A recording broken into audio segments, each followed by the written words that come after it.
Good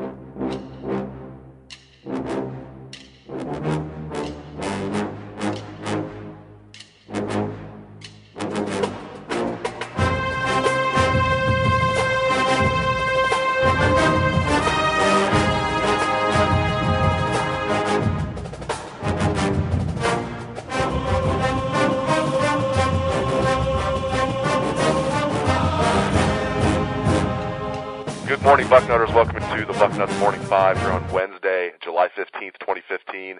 I am Dave Biddle, and I am joined by the one and only Duane Long. Duane, we got a chance to talk to Cardale Jones and Braxton Miller yesterday. First time the entire media's got a chance to talk to Braxton Miller in nearly a year.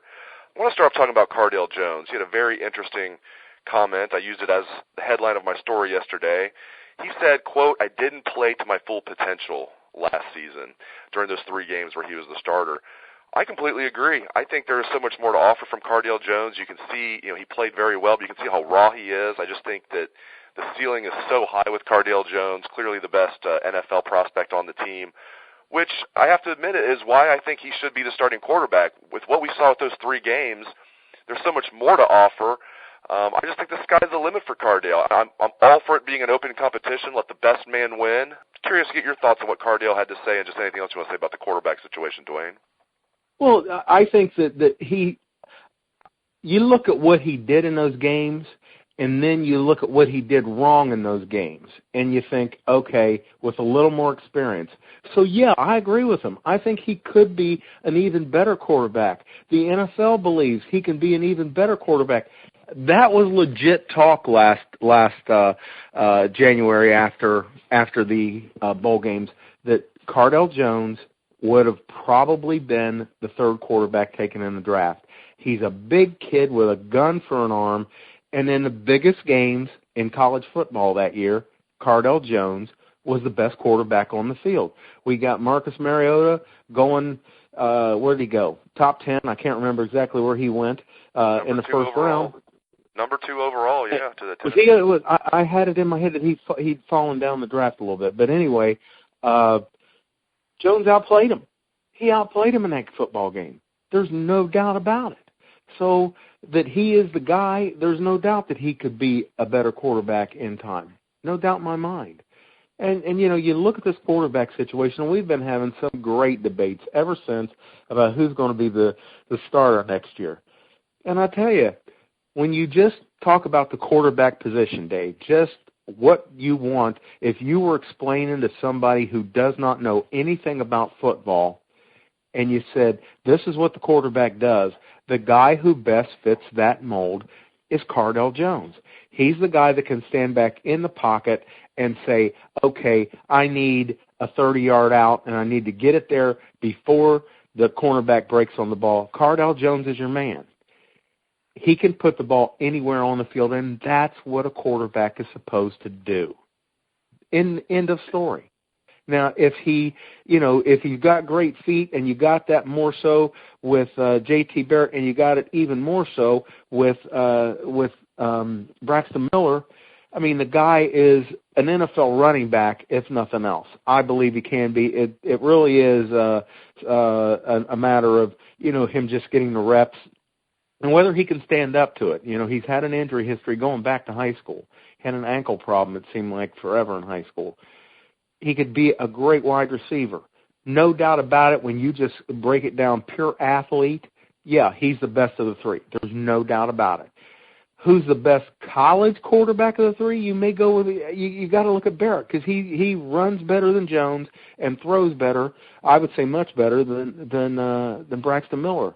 But if you just ask me, who do you want to put the ball in the hands of, I'm going to say Cardale Jones. So that's what it comes down to for me. But the great thing for Ohio State fans is no matter who you put in there, you've got a guy who has won football games against good football teams. I think Jones has shown that he has won them against the best football teams, but all 3 of them can go in there no matter what happens and win football games for this football team. So you have to be excited about that, whoever ends up being the quarterback. That's the most important thing, what we get down to right here. We know that any of them can run this football team. The discussion is not about whether somebody's not good enough or why is he in there. It's who is the best at it. We got three quarterbacks that could play anywhere else in the country, and that is something nobody's going to dispute. Exactly, Duane. I mean, it's a cliche, but I mean, it's a great problem to have for Ohio State. We're talking about three elite quarterbacks. It is a great problem to have. It's one that's dividing the fan base as we speak, but as long as it doesn't divide the team, I don't care if it divides the fan base a little bit.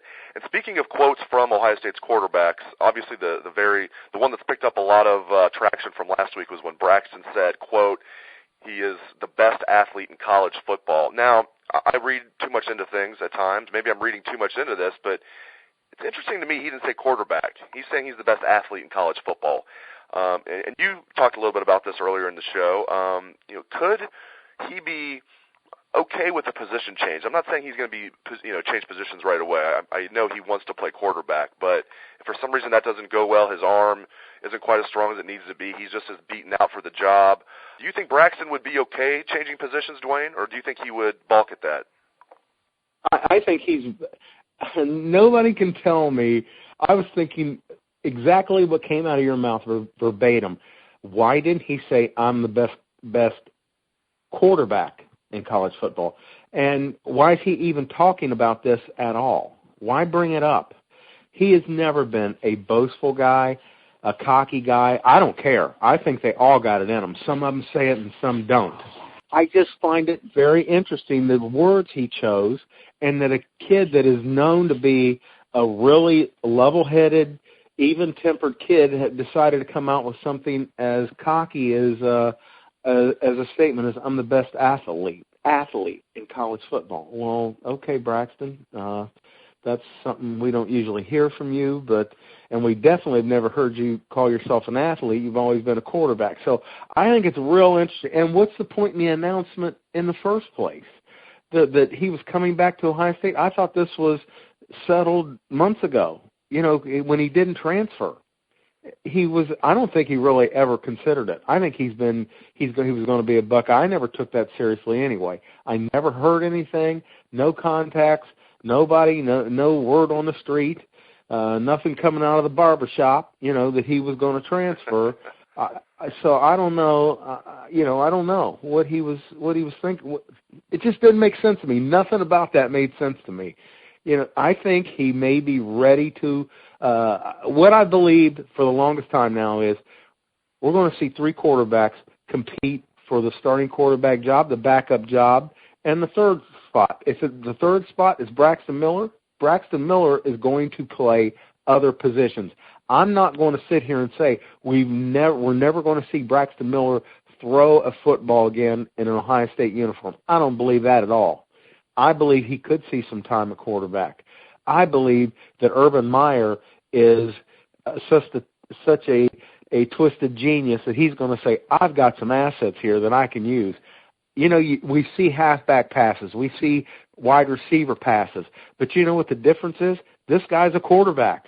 When he throws the ball, he is going to be throwing it much more accurately than any receiver, any running back. Maybe not as accurately as Cardell Jones or J.T. Barrett, but he's going to throw the ball extremely well. When people are coming at him, it's not going to be his first instinct to tuck it and run. He'll say, oh, I got a man out here, and he's going to throw the ball. I think we could kill people with Braxton Miller lining up in the backfield, a two-back set. It's got to be a two-back set, and just let him throw the ball.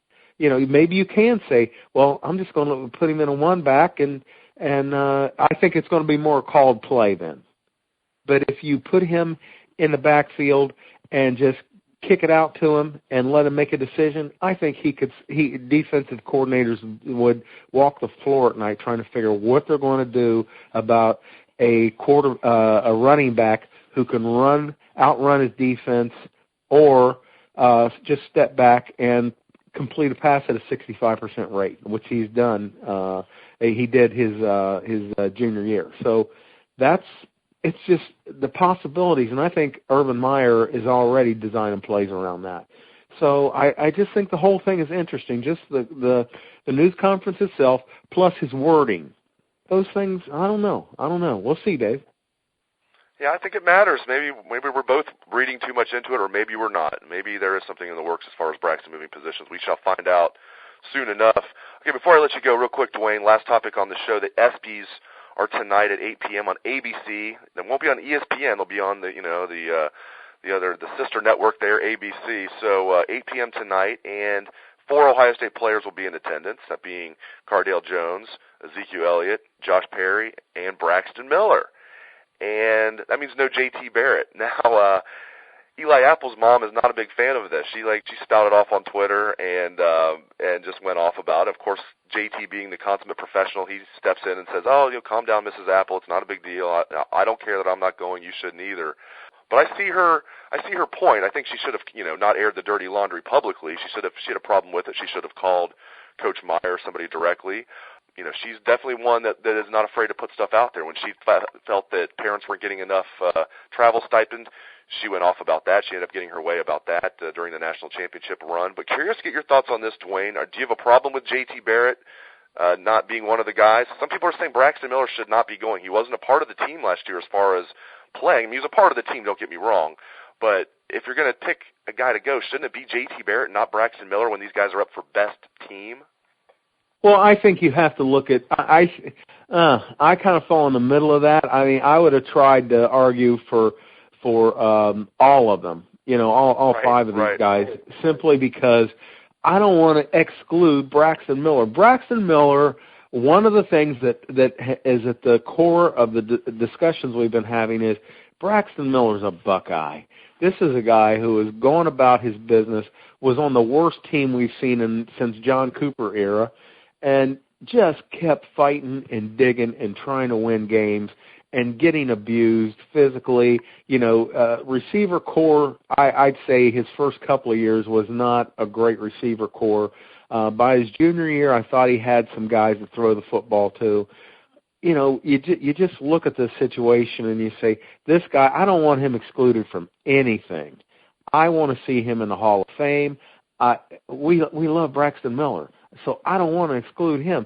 But when that means excluding J.T. Barrett, who was 5th in the Heisman voting, and you're leaving him home, I don't know. You seem like, okay, let's try to figure out something here. Everybody wants to see Elliott. Everybody wants to see Cardale. Okay, but you got to try to figure out a way to get Barrett in there. That's what I would say. I mean, what's one extra seat? Come on, one extra guy going up on the stage to accept an award. What's the problem here? I would have. Urban Meyer's got some clout now. He knows the ESPN people. I would have liked to have seen him said, not just settled for this. Go get my other guy up there. He belongs up there with him. I would not leave Miller at home. If I had to leave a guy at home, it probably would be Barrett, because he was not there in the public eye. I'd want Miller in there, and Cardale Jones is a guy at the end of the season taking the Buckeyes to the national championship, so you can't leave him out. I would have tried really hard to get all 5 of them. Great stuff, as always, from Duane Long. Always love talking to you, my man. Thanks to all of you for tuning into the show. I appreciate it. I hope everybody has a great day. Take it away, best damn band in the land.